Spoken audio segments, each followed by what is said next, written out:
जो भी एकलिंग का दीवान बने वो इस परंपराओं का निर्वहन करते हुए मेवाड़ राज्य में सभी चीजों का समावेश करते हुए इसको आगे बढ़ाए। अब आप देखिए उस समय मानव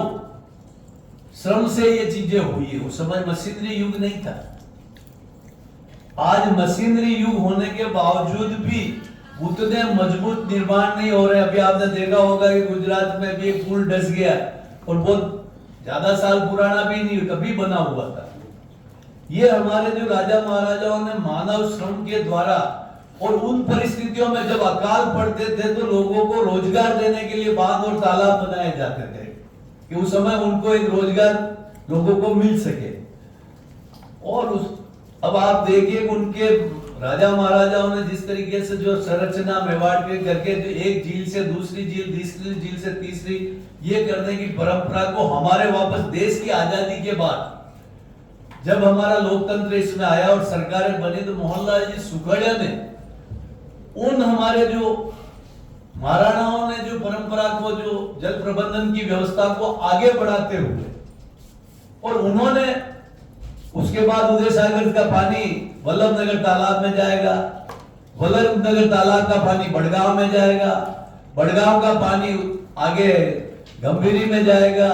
वहां से बिसलपुर तक पहुंचाने की व्यवस्था उन्होंने भी जल प्रबंधन में आगे जारी रखी। इसके अलावा भी सुखड़िया जी ने सोचा कि अगर कभी मानसून कमजोर रहेगा, पानी की आवक कम हो जाएगी तो हमारी झीलें न सूख जाए,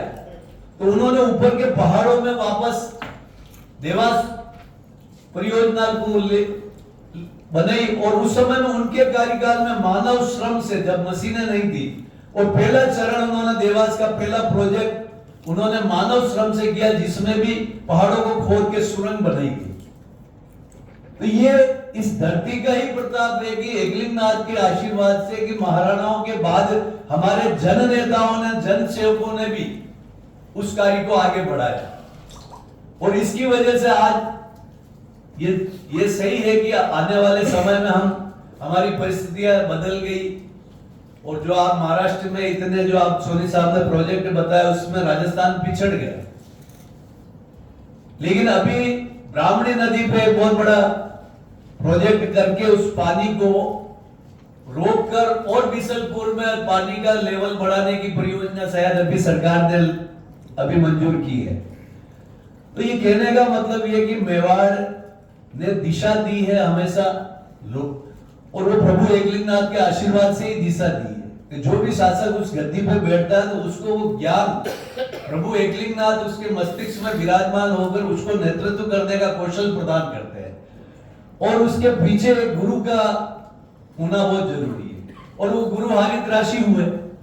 जिन हरित राशि ने बब्बा रावल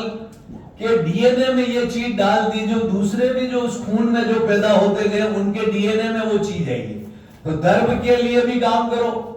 संस्कृति के लिए भी काम करो, राष्ट्र के लिए भी काम करो, प्रकृति के लिए भी काम करो, पर्यावरण के लिए भी काम करो, स्थापत्य के लिए भी काम करो, और हेरिटेज के लिए भी काम करो। ये सारे जो गुण हमें विरासत में मिले हैं। अब जाकर हम देखते हैं दुख यह होता है कि मैं जब पढ़ने के लिए 1974 में उदयपुर आया था और मैं बेटानी छोटा में रहता था किराए, तो हम नहाने के लिए पिछोला जाते थे और पिछोला से इस पार से उस पार हम तैर के जाते थे, हमारी प्रतिस्पर्धा होती थी।